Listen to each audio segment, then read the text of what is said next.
Here are some tips for handling pie dough all the way from rolling out to crimping. Let's start with rolling. You want to keep things moving. You want to flip and rotate your dough often to keep it from sticking to the surface. You want to use enough flour to also prevent sticking, but not so much that you end up with a dry dough. I like to periodically bring my pie pan in to check my sizing and roll it out more if needed.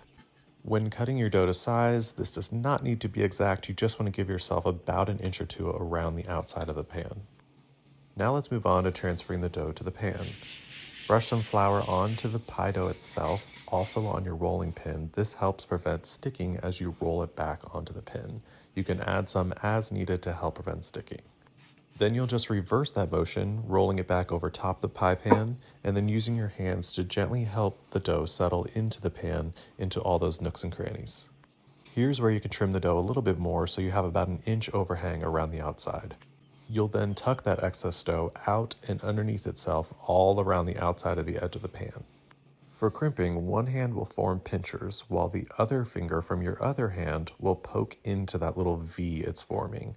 The tighter that V is, or those pinchers, the tighter your crimp will be. So if you want a larger crimp, just make a larger space with those pinchers. And yes, pinchers is the technical term.